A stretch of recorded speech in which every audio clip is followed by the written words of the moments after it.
এইটা কি জানেন বুট বিরিয়ানি। আর এই বুট বিরিয়ানিটা মুই কেমন করি বানাচ্ছং তার জন্য প্রথম থেকে মোর ভিডিওখান দেখতে থাকো। তো আসসালামু আলাইকুম, কেমন আছেন মোর ভাই বোনেরা। মুই তোমাগুলো রংপুরিয়ে আপা আজকে মুই তোমাক দেখায় মুই কেমন করি বুট বিরিয়ানি বানাং। তা বুট বিরিয়ানি বানানোর জন্য মন রাখবে বুট, আর এই বুটটা মুই প্রথমে সেদ্ধ করে নিম প্রেশার কুকারত দিয়ে 2-3টে সিজ দিয়ে নিম, তাইলে ভালো হবে, তাড়াতাড়ি হইবে। আর এরপরে লবণ হলুদ আর কাঁচামরিচ 3-4টা কাটি দিম, দিয়ে তারপরে মুই এটা ভাল করে সিজ দিয়ে নিম। মোর মা কাজ কয়দিন থেকে কবা নাকছুং যে আম্মু না বুট বিরিয়ানি বানিয়ে দিত, মোর মার বেলে সময়ে হয় না। ওই জন্য ভাবনুং যে দেখো মুই বানের পাং না পাং। আর মোর মার হাতের বুট বিরিয়ানিটা সেই টেস্ট লাগে, যার জন্য মুই মোর মাক বানায় কষনুং। যেহেতু না দেয় কি আর করার, ওই জন্য ভাবনুং যে আজকে মুই বানাই। তারপরে এই যে বুটটা মুই প্রেশার কুকারত সামান্য পানি দিয়ে মরিচ হলুদ আর লবণ দিয়ে মুই সেদ্ধ করে নিম। তারপর যখন সেদ্ধ হইবে শীষটা তুলি নিম, তুলি নিয়ে তারপর সামান্য যেখানে পানি আছে ওখানে দেখিম যে সামান্য পরিমাণ পানি আছে, সেই পানিটা মুই আটে নিম, আটে নিয়ে ভুনা করে নিম। তা দেখো পানিটা আটে গেছে, তারপরে মুই বুটটা ভুনা করে নিচ্ছি। আটে কিন্তু কোনো তেল দেং নাই, কোনো মশলা দেং নাই। তারপরে এটা বুটটা সেদ্ধ হওয়ার পরে বুটটা মুই বাটি তুলে নিম, যার জন্যে মুই একটা বাটি আনি গেছুম। তা এই যে দেখো বাটিতে এবার মুই বুটগুলো তুলি নিম। এই বুটটাত খালি মরিচ হলুদ আর লবণ দিয়ে কিছু সেদ্ধ করা, কোনো তেল মশলা কিছু দেং নাই। তারপরে বুটটা মুই সেদ্ধ করে তুলি থুয়ে তারপরে এবার একটা কড়াই নিম। কড়াই তারপরে এই যে কড়াইটা বসে দিনুম, যখন না তেল দিছুং তেলটা গরম হবে এরকম পেঁয়াজ দিম। 2টে পেঁয়াজ, মানে পেঁয়াজ না বেশি দিছুং যাতে ভাল লাগে। আর এই যে 2টে পেঁয়াজ দিয়ে মুই পেঁয়াজটা হালকা বাদামি কালারের মতন করে ভাজি নিম।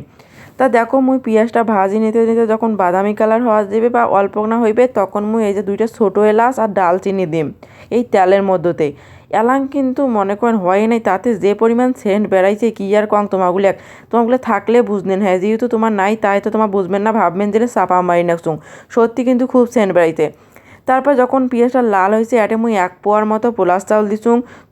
তোমার পরিমাণ মতো নিবের পান। তারপরে মুই 1 পোয়া পোলাশ চাউল দিয়ে পোলাশ চাউলটা মুই কিছুক্ষণ ভাজি নিম। আর ভাজি নেওয়ার সময় কিছুক্ষণ মিস্টেক না ঘি অ্যাড করে দিম। তা ঘিগুলো দেখো এমন ন্যাসকাটা পরিবারে চায় না কিংবা চামচ থেকে, এমন ন্যাসকাটা পড়া মানুষের কোন যে মানুষের ঘি ন্যাসকাটা পড়া মানুষ মনে হয় দিছে। তা যাই হোক ঘি দিয়ে পরে অবশ্যই ঘি কোনা যখন পচছে পরে ঘি দিয়ে ভাল করে মুই নাড়ি নিম। মানে ঘি দিলে কি হয় জানেন, সেন্টটা আরও এত সুন্দর হয়, সেই স্বাদ হয়। তারপরে বুটগুলো দিম। এরকম কিন্তু মুই বুটের পরিমাণটা একটা বেশি নিছুং চাউলের তুলনায়। তোমার চাইলে কম বেশি করি পান তোমার ইচ্ছা মতো। তারপরে বুট দিয়ে আবার কিছুক্ষণের মতন কষান করে নিম, মানে ঘামে নিম। বুট আর চাল 2টাই একসাথে ঘামে নিম। ঘামাইতে ঘামাইতে যখন একেবারে মনে করেন এই দেখেন এমন হইবে না, হওয়ার পরে এরকম কিন্তু পানি অ্যাড করে দিবেন লাগবে। তা পানি দিয়ে সেদ্ধর জন্য কিছুক্ষণ ঢাকনা দিয়ে ধুবেন লাগবে, তাহলে ঘি একে সব কিছু মিক্সড একসাথে সুন্দর সেন্ট বেরোবে। দেখো ঘি দেওয়ার কারণে কালারটা কিন্তু একবারে চেঞ্জ হয়ে যায়। তারপরে এই যে মুই ঢাকনাখান এবার দিয়ে তারপরে অপেক্ষা করিম কিছুক্ষণের মতন।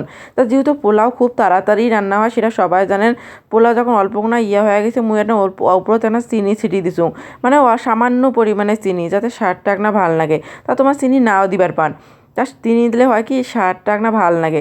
তারপর দেওয়ার পরে আবার মুই কোনো ঢাকনাখান তুলি দেখো কি যে পরিমাণ সফট হয়েছে আর এত সুন্দর হয়েছে।